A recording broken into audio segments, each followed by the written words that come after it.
Hi, so the Fabled Creative Mainstage just happened. I took some screenshots, I took some notes, and we're about to just go over the whole thing. So I'm actually very excited to do this because I have tried to do videos about the previous main stages, but I tried to record them and I couldn't get any audio, so that was a bust. So we're gonna try this format, more similar to what I usually do. Just voice recording over screenshots and clips. So we're gonna see how this works. Anyway, I have my notebook out in front of me. I'm in a closet because there are mowers outside, which you were probably gonna hear. So let's just get through this as best as possible. So Aubrey Archer and Shane Smith were both here for the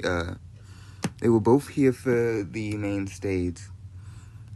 Aubrey Archer is one of the artists. Also, he's an art director, and then Shane Smith is an art director and is in the card design team. And if you actually saw the main stage, you'd see a lot of what happened today was Shane talking, but it was very insightful to hear from him. Also, Rebecca from Rebecca Quest and James from the Dan Weagle were also here as basically our community representatives, and there it is. There you can hear the mowers outside. Please ignore that. Anyway, we have a new card, Little John Sir Reginald. It is a steel card, 2-cost 2/2/1, and I'm trying to read this off of a screenshot, so please bear with me. What a beautiful brawl when you play this character to chosen hero can resist 2 or do 2 damage to chosen villain. And so, what's next? Rapunzel Sunshine's getting a reprint, which is a 2-cost 1/1 Storyborn Hero Princess with the ability Magic Hair, Exert, move up to 2 damage from chosen character. So yes, this card will be reprinted, I believe. No, okay. I got confused for a second if this was the prize card or if it was healing, gifted with healing. It was gifted with healing, not this card. Aubrey Archer talked about the design for this card as well as the Mulan Considerate Diplomat Enchanted. There was also a conversation about balancing the different set enchanted style for each set with the ink identities, and also said that there would be a new foiling for the Fabled Enchanted different from previous foilings. Next we have the Bell Accomplished Mystic Magical Places promo. I have it in my notes that Shane said he made the frame for this card, which is absolutely beautiful. So this is the same foiling as the D23 2024 cards, and he also said there was a person named John K-Spear who made the rarity symbol for this and also the rarity symbol for the cruise promo cards. So the Magical Places promo symbol and whatever the cruise one is called were both made by that person, and they apparently both have lore symbols in them if you look at them close up. But no, this is an absolutely beautiful card. I got to see a clearer picture than we previously had yesterday in the Discord, and this is just absolutely amazing. I will not be able to get one of these, but it's still beautiful to look at. Also, we finally have a clear picture of the Elsa Fifth Spirit Glimmer foil, which is great because we did not have that since it had been announced. But one thing that was mentioned was that they wanted, with the Glimmer foils, for them to, I'm paraphrasing by the way, they said they wanted them to come off the page like the ink was flooding them. So that's very cool. I really like this border treatment. And next we have this. So this is something I've been really interested about. So we've been seeing these for a while, and people have been wondering what they were. So it was confirmed in this that these are a new security feature. So all cards legendary and above, so legendaries, epics, enchanteds, and iconics will have these solid lore, not lore symbols, rarity symbols with the little ink icons in them, and it will act as an anti counterfeiting measure. So I think that's really neat. They talked about how they designed them and how they didn't want them to like clash against the cards. How they wanted them to fit in and not be like not distract from the cards and be like, oh, this is clearly a security thing. They didn't want to take away from the overall appearance of the cards, and I think they succeeded in that. Also, I really like how they are like signing red, blue, and yellow and white when you tilt it. That's really neat. So another card we finally have a clear picture. We had a clear picture, but it wasn't the best colors. We have a good picture of Elsa Snow Queen not enchanted. Elsa Snow Queen epic. Thank you. Well, fake me words. But yeah, we finally got to see this in better color. Oh, also they mentioned that one of the struggles they had doing these, and also with reprints, was that there's limited art because they didn't do full art back then. They only did what they needed.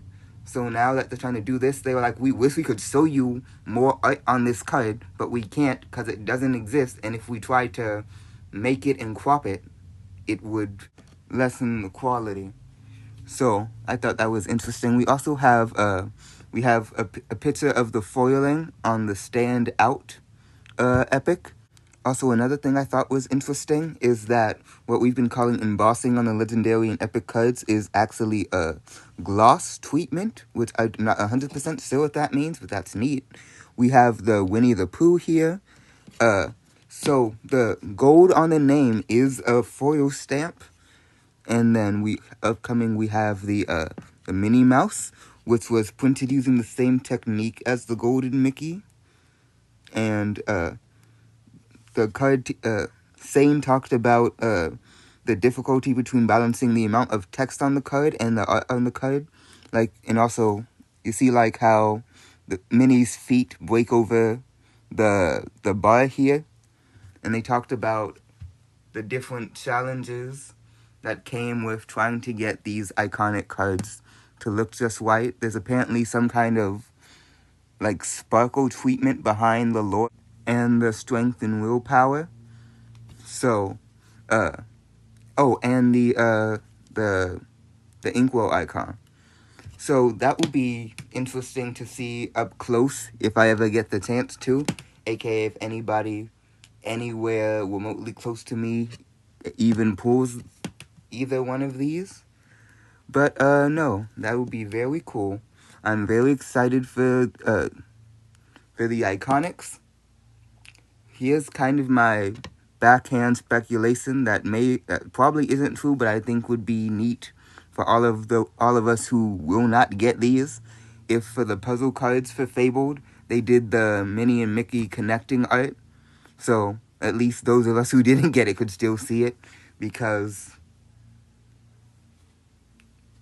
if I buy the normal amount I buy, my chances are practically zero of getting this card or the Mickey. But also we have the Ariel over here, and one thing that was pointed out was if you take this and you take the normal art for this card, that this is a couple seconds before what happens on that card, which is neat. We have the Eye to Eye, which we've all seen before in the second anniversary panel, so I'm not going to go into that too much. We have the Dumbo, which is very cute. I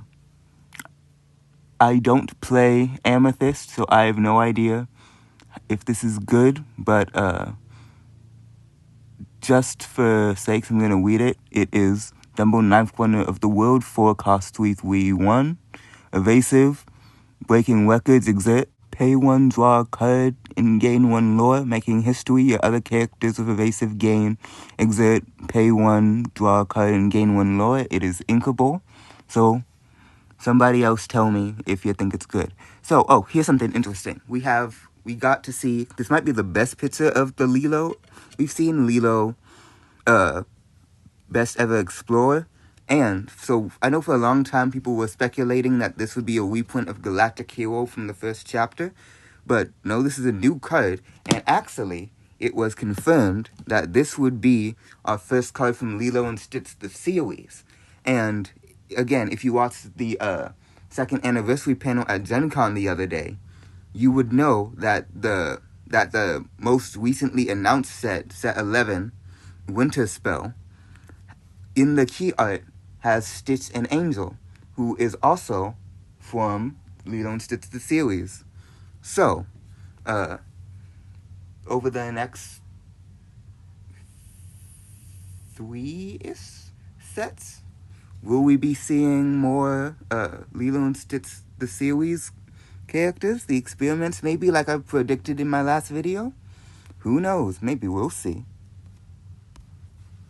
But C is an inkable 3-cost 2/2/1 Storyborn hero with the ability, come on people, let's move. When you play this character, your other characters gain Challenger +2 this turn. And you got him. Whenever this character quests, chosen alien character gains Challenger +2. And this character can challenge ready characters this turn.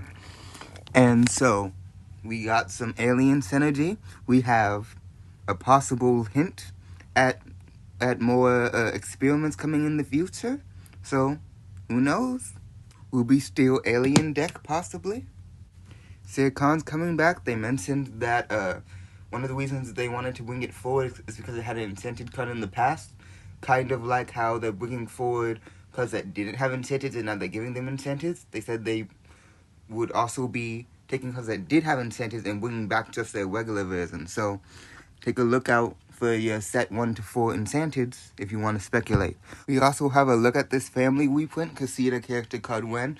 No, the location does not count. If Treasure Beast can have its own character card, Treasure Beast, instead of the Cave of Ruin, we can get a Casita character card and I will die on that hill. Anyway, that's coming back. The Queen Conceited Ruler that was revealed the other day has an epic. It is a 3-cost inkable 2/1 Storyborn villain Queen Sorcerer with support and royal summons. At the start of your turn, you may choose and discard a princess or queen character card to return a chosen character from your discard to your hand. So, very interesting card for Amber. I don't know what's happening. Okay, it's back. But, we'll see if princess decks are able to get off the ground. And also, speaking of cards coming back from the past, getting new enchanteds, Hades, and may I just say, Lady Selwyn, I'm not sure how to pronounce that. Her art is always great, always incredible. This is a very beautiful enchanted. But, Hades will be coming back. So, for those of you who have been waiting for this announcement, here you go. And, they didn't do it for this card, but there was something else I had wanted to talk about previously, so I'm just going to say it now. They did mention that for higher rarity cards, like, they said they might start doing it with super rares, but definitely for legendaries and above, they might start removing the reminder text like they've already done on definitely the Iconics and I believe also some of the Enchanteds. Bonus thing from my notes, Sane said that doing testing, they would make like 10 versions of a card, of a singular card, and they send it to get test prints, and then they would take feedback from the factory and they'd go over the test prints, and that's how they decided how they wanted to do the layout for the cards, which I thought was really interesting. But, all in all, that is more or less all I wanted to say. I really like the main stages. I hope they do them more. But really, I had to find out about this on Musu Report, and the article they put up was very sparse. So I thought I had already missed it. I saw it last night. I thought I had already missed it. So I'm very glad that I was able to scroll through the announcements on the Discord and find that it was happening today. So that was very neat for me. And yeah, that's pretty much it. Sorry for any audio breaks. I have had a really interesting time, let's say, recording this video. It has been a lot of takes and a lot of cropping audio, if that's the right term. Anyway, thank you for watching. Goodbye.